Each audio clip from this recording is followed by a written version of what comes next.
Hi, I'm Louise from Learn Cake Decorating Online. Now this morning I asked our Facebook page what their top questions were.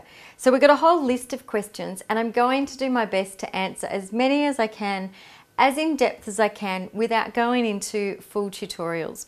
So the first question I have is from Hilda DeCenzo, and she says, just wondering, is gum paste a better option to make big bows to get a better finish as fondant seems to crack on the edges, or what should I use? Now my recommendation would always be to use fondant. Sometimes if you're in humidity you may need to add a little bit of Tylose, and if you're doing quite a big bow you will certainly need to add Tylose, especially if there's any warmth or humidity in the air. Now the reason that people get cracks in their fondant generally, unfortunately, and I hate to say this, is because you're not working fast enough or you're using too much corn flour.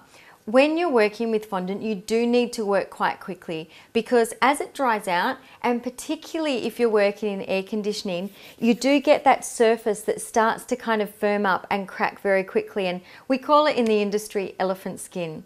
And once you've got elephant skin, as we probably all know with ourselves physically, once you've got elephant skin, there's not a lot you can do about elephant skin. So my recommendation is to roll the fondant up and start again. You want it to be nice and sort of not moist, but you want it to be very pliable when you start doing a bow. And you want to just get your speed up, and you'll find if you're just starting out, as you work faster, you're going to get better results. It is a catch-22, you know, when you're starting out, you can't work fast, but to get the results, you need to be able to work fast. So practice is really what it comes down to. Now, I've got one from Shushma. Now, Shushma asks, hi, I wanted to know, when covering a cake with fondant, I get lots of cracks on the top of the cake, and it's very hard to smooth them off, and I have to try and cover them with decor. But it's very hard if the cake has no decor on. How can I make it perfect without having to recover the fondant? Again, it's similar to the question before. The more skill you get and the more practice you get, the faster you're going to be able to work. The icings that I prefer to use, we have a company here, and I know that not all products are going to be available in all countries. Personally, I like Bakels. If I'm working in a very dry environment, Satin Ice is good too. Satin Ice is a more moist product. So if you're in a dry area or you're working a lot in air conditioning, you might find that better.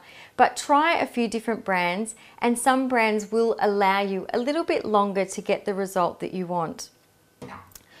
Now the next question is from Charmaine. Charmaine asks, I need some tips for sculpting a Peter Rabbit. I want him standing up. Now for any cakes that are standing up, you need an internal structure. Now I always use, this is a 12.5mm dowel. Now if I'm doing anything that needs structure, and this includes my stacked wedding cakes, so I will comfortably go up to a 5 or 6 tier wedding cake using a 12.5mm dowel. Now to get the hole in my board, I use this drill bit. Now you can see the shape of this drill bit. It's, you know, it's quite wide. It's sort of like a spade. Now this is a 13mm drill bit, and I'll pop in the notes below exactly what it's called, because it is called a different thing in a few different countries. So I drill a hole in my board using this drill bit, and then using my hot glue gun. I know, I feel like I should have a tool belt. You know, it's funny, you know, when I started cake decorating, I had no idea that I was going to become so proficient with power tools. I'd never even heard of a hot glue gun, but now it's my best friend. So the hot glue gun enables you to secure your dowel into your baseboard, and then once you have that dowel and that structure in the center, you're then able to sculpt more effectively around that. Now if you're doing a Peter Rabbit cake, you have a few options. You can create the head from styrofoam, and styrofoam can be a really, you know, an easier option when it comes to sculpting, rather than trying to create the whole Peter Rabbit cake out of cake, which certainly provides its own challenges. The other option you have is to start with a styrofoam ball. So you could create your rabbit body, and then you could start with a styrofoam ball on the head, and then shape using your fondant, and then cover with fondant to get your final result. So good luck with that, Charmaine, and I do hope we see the results soon. Now, my next question is from Wendy. Wendy asks, if I use cream cheese icing under fondant instead of ganache, should it be kept in the fridge after I put fondant on top? You know, the reason we love ganache is because it's actually stable at room temperature. So as long as room temperature is less than probably about, I wouldn't go more than 22 degrees, and as long as you have a reasonably low humidity, you can actually keep your ganache for about a week at room temperature, and quite safely, because as you heat the cream in your ganache, it cooks it, and that, you know, it makes it stable when you mix it with the chocolate.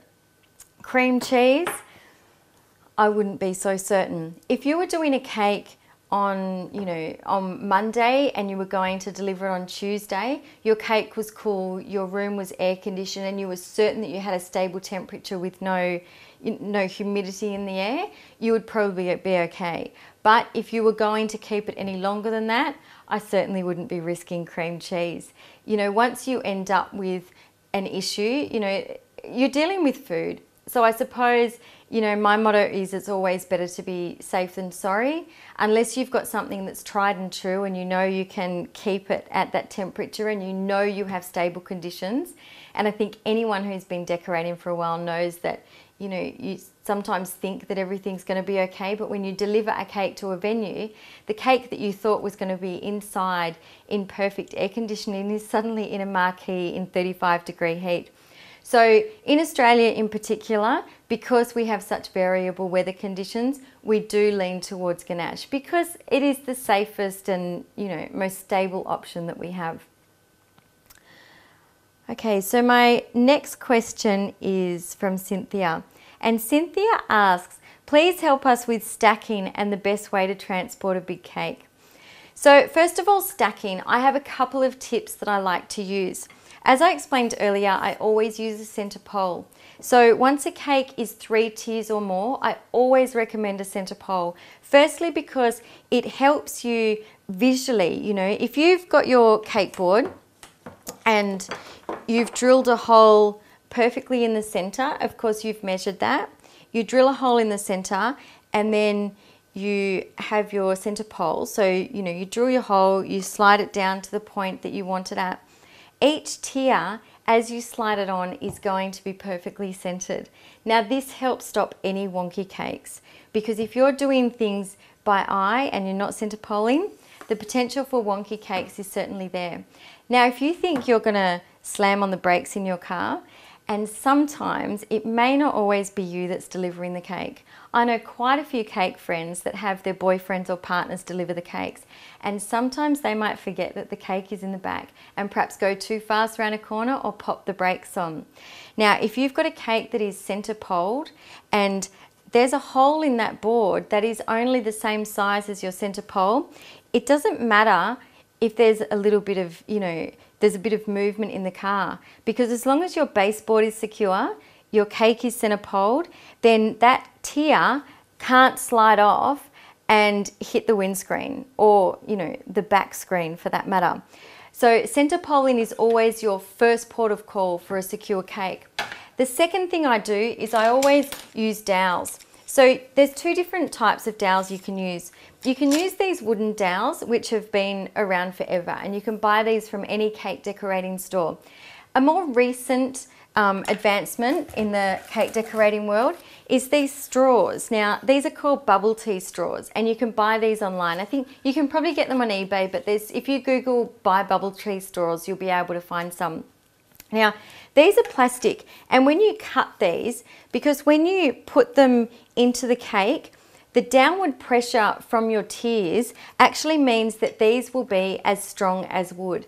And I know there's been a little bit of debate in the past few years about, you know, a wooden skewer, there can be, you know, fragments come off. These are pretty well sanded because they're designed to go in cakes. But if you're not comfortable having a wooden skewer in your cake, certainly bubble tea straws are just as strong, because once you apply that downward pressure, if you think that as you push that in, you've got cake in the center as well, equally as strong. So for stacking your cakes, center pole, dowel, and my other tip is non-slip matting. So I buy this from like a $2 store or a hardware store you can get it from. And people use it often to line their drawers, or if they have appliances on a bench, they will pop the appliance on the bench and it stops anything from skidding. So whenever I transport a cake, in the base of my cake box, I always cut just a small square. And truly, you only need a small square. And I'm talking like 5 centimeters by 5 centimeters. And popping that in the bottom of your cake box will stop any movement at all. If your cake is so big that it's not in a cake box, I keep a sheet of this in the boot of my car and it just sits there and I can pop anything on it and it just provides that little extra bit of stability. So we'll go on to our next question. Now, Debbie has asked, hi, I need a tip on how to sculpt a 3D dolphin. And also, what can you do when the heat is against you and you come across so many problems with the fondant bubbling off the cake from humidity? This I find very difficult to work with fondant in extreme weather conditions. You know, Debbie, this is such a big problem for us in Australia. You know, various things. So I know decorators that will not work with white ganache between pretty much, you know, November to the end of April, because that's when we get the bulk of our humidity. February, March is absolutely the worst. Other places around the world, different times of the year. You know, we have, you know, clients in Indonesia, and, you know, one of our Learn Cake Decorating online teachers is Indonesian, and we all struggle with humidity. My first recommendation is get yourself some kick-ass air conditioning, because that is your first port of call against humidity. Secondly, do things that you're comfortable with. You know, don't use white ganache in humidity because it just doesn't set. Always lean towards dark ganache. If you really have to use a white ganache, you have a client who absolutely wants it more than anything, my suggestion is to fill the center of the cake with white ganache. So as you taut your layers, put white ganache in, but then do your final outside coat in a dark ganache, and even up the ratio if you have to. So under normal circumstances for dark ganache, we would use a ratio of 2 to 1. If you feel that you have to up that because the humidity is so bad and perhaps you don't have air conditioning, you could up that perhaps, so, you know, normally 2 to 1, bring it up, you know, by an extra 200 grams and then down your cream by a little bit, and just play with it until you're comfortable. I mean, sometimes we do need to refrigerate our cakes. It's not something that generally we recommend. So in an ideal world, we would ganache our cakes and then the following day we would cover our cakes. And then in that time overnight, the cakes would have time to set, the ganache would harden. If you're in extreme humid conditions, it's just not going to happen. Your ganache is going to stay soft. My recommendation would be to pop it in the fridge and allow it to set hard. Then before you cover it, bring it out onto the bench and allow it to come back to room temperature. And you'll find that the ganache should still hold enough for you then to cover it. You'll find that if you don't allow it to come to room temperature, what happens is as the cake comes back to room temperature, the moisture actually comes out, it draws out of the cake. And if you cover it while it's still too cool, it'll sweat and your fondant will become really sticky when you're trying to attach it. Humidity, that's about all I can offer. You know, sometimes you might need to use a little bit of Tylose in your fondant. That often helps. If you're doing figurines, I would recommend using half gum paste and half fondant for your figurines if you've got humidity. And if you need to store any decorations, buy some of that. It's like an anti, moisture product. You know, you get the silica gel when you buy a pair of shoes. You can actually buy that product in the supermarket. It's usually called some kind of damp rid to pop in your cupboards, and that will actually help to draw the moisture out of anything that you might need to store overnight. Now, you did also ask me how to sculpt a 3D dolphin.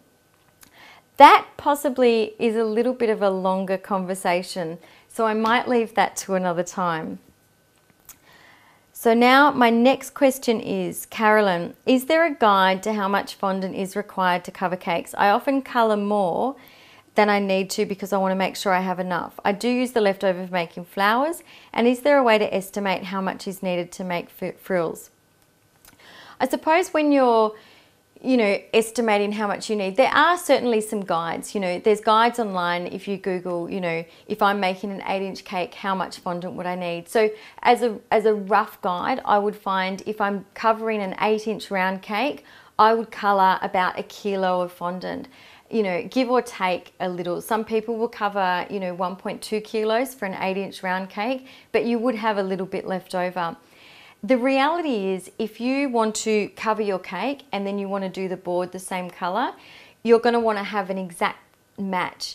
It's very hard once you've coloured to an exact shade to then match that. So you are always best to err a little bit on the side of caution and cover a little bit too much. Unfortunately, this does mean a little bit of wastage, but certainly, my recommendation would be that, you store it in an airtight container wrapped in Glad wrap. And if you think you're going to lose that fondant, you can always make decorations. So you can make blossoms, butterflies, ladybugs, anything that you think you might use, and then store with some silica gel or some kind of damp rid so that they last quite a while. Okay, my next question is from Hayley. Hayley has asked, I've only ever covered a cake in ganache before putting fondant on it. I wondered if you can use buttercream instead, or would the grease from it soak through the fondant and leave it splotchy? You can certainly use buttercream, Hayley, but the difference with buttercream is that you won't get those super sharp edges. So you can cover your cake in buttercream, allow it to firm, but you're going to end up having quite a rounded edge. Some decorators do refrigerate their buttercream and then they refrigerate their fondant, but they have fridges that are controlled at exactly the right temperature. A domestic fridge just isn't going to give you that result. I do have friends that have experimented with certain fondants and they've had success, but I wouldn't say that the success is always 100% reliable. The reason we do lean towards ganache is because it's reliable. With your question, when you say, will the grease soak through the fondant? Absolutely not. So if you like the rounded edge look, and certainly it's coming back in vogue, in the UK, the rounded edge look is far more popular than it is in Australia. Australia is very much into those sharp edges at the moment, but we're seeing, elements that are changing now. So if you're happy with rounded edges, by all means go for buttercream. Often people really do prefer the taste of buttercream. So my next question is from Nicole. Nicole asks, when making ganache, does it have to be dark chocolate, and will it harden up overnight? No, it doesn't have to be dark chocolate. And yes, it will harden up overnight as long as you're not in humid conditions. So when you're making ganache, you can use either dark chocolate, milk chocolate, or white chocolate. Your ratios change a little bit. So when you use a dark chocolate, it's a 1:2 ratio. So that means 1 part cream, 2 parts chocolate. So for example, you would have 500 mils of cream and 1 kilo of chocolate. If you're using a white chocolate, you would use a 1:3 ratio. So for example, that would be 300 mils of cream to 900 grams of chocolate. Now you can play with this depending on your conditions. If it's in summer and it's humid and it's hot, you would up your chocolate because then that's going to help the chocolate firm. If you're using a milk chocolate, it's a little bit in between the two ratios. And then of course, if you add any fillings or any flavorings into that, you need to adjust again. So for example, when I do a Christmas cake, which is a rich, beautiful fruit cake, and I don't think anyone should drive after eating one of my fruit cakes, because with my white chocolate ganache, I add quite a lot of brandy. So I take the 1:3 ratio, and then I take out some of the cream and I add some of the brandy in there just for that extra flavoring. Some people will use, a milk chocolate, and then they will put different tea flavorings in there. So for example, an Earl Grey tea with a milk chocolate is quite beautiful. Or with a dark chocolate, putting a Jaffa flavor in there, so some orange oil is quite beautiful as well. But of course you need to adjust, any liquids that you may use. Ideally, leaving your ganache to set overnight is the ideal way, because if you're at, a reasonable room temperature, the cake can sit. It's going to allow that ganache to set quite nice and firm before you then cover your cake.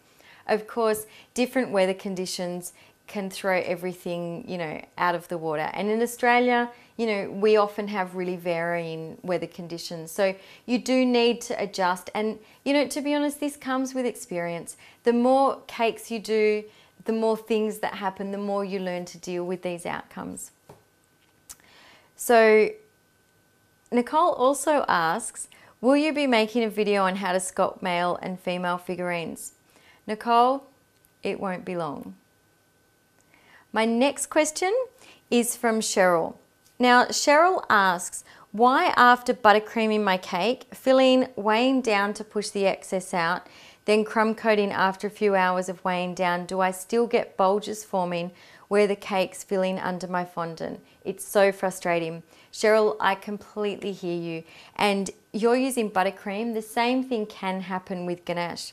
And it really is, dependent on so many things. So it can be dependent on your weather conditions. And I can tell you that every time I've had one of my cakes bulging out the side, it's because the weather's warm and that cake just hasn't had time to set. And whilst you think you might have, secured it, it's firm inside, you've pushed out the excess, you've crumb coated and it's firm. If it's too warm, certainly that's an issue.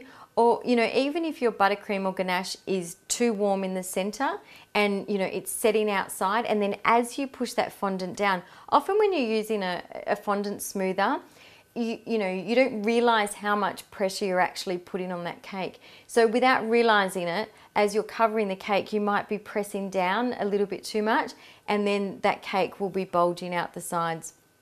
So I would watch your pressure and also the humidity and the weather. Now, my next question is from Linda. Linda asks, are there any tricks when putting fondant on very tall cakes? Can I do a tutorial on this, please? Now, I do have a tutorial planned for tall cakes. My recommendation, if you just can't wait for our tutorial, when you're doing a tall cake, so I'm assuming that you're talking about, 2 or 3 tiers in a single cake. So what we would refer to as a double barrel.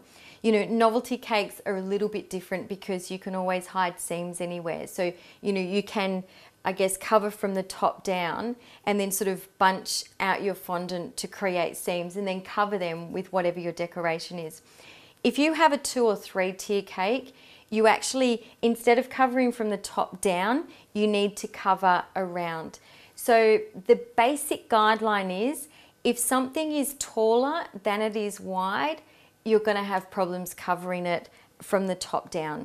So if it's tall, roll out a long piece of fondant, incorporate in your design that you're going to have a seam down the back, and seams can be covered quite effectively. Don't be shy of piping. If you've got, quite a girly, delicate cake, you can pipe quite a nice snail trail down there. You can roll a very thin sausage to come down the back like a seam. And often if you're doing a wedding cake, you can incorporate elements from the bride's dress. A lot of wedding dresses actually have really quite fine buttons, down the back, or they might have like a quite fine lacing down the back of their dress. And this can be incorporated on the cake to cover your seams. So think of it, you're going to wrap a very long piece of fondant around your rolling pin. You're going to roll it around that tall cake and then secure it down the back. And then at the top of your cake, you're going to fold it in, making sure that you've got a nice smooth surface. You're still going to be able to get those sharp edges, I promise you. But then bring the excess back around to that seam point, and then once you've popped that next tier on top, no one's even going to notice. Okay, I think we've got time for maybe one more question. So we've got Adriana. So Adriana has asked, when making a fondant covered cake, any cake, what are the best fillings to use and what ingredients do you avoid using, as the cake will sit out of the fridge? You can use buttercreams. Personally I prefer, ganache, purely because we're in Australia and the weather is so erratic. We get humidity, you get really hot days, you get really cold days. So, ganache for me is the most reliable. But I do know that people prefer buttercreams. Buttercream, if made correctly, is going to be stable. So, you know, but again, without knowing where you are, or, you know, the circumstances your cake's going to be in, you know, you need to think about, is your cake going to be in a tent?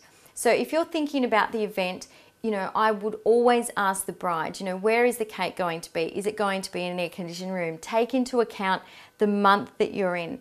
Is it going to be in a marquee? Because there is nothing worse than having your beautiful cake, you've covered it in fondant, and then you've got buttercream dripping out the bottom of your cake in a marquee because it's melted. And I know one very large cake company in Sydney that this happened to. So always ask as many questions as you can, take into account, and to be perfectly honest, you need to tell the bride what is going to work for her, because sometimes a bride or a client will have in their mind that, I really want buttercream. And then she says to you, you know, in Australia it would be March, you know, and I've had so many brides say this to me, you know, it's like, oh, my wedding's in March and I want fresh flowers and I want, you know, peonies and I want, you know, these beautiful delicate flowers and I want buttercream and it's going to be in a marquee. And you're thinking, you know, this cake could get to temperatures of 45 degrees in that marquee. It's going to be sitting there for 8 hours at a time.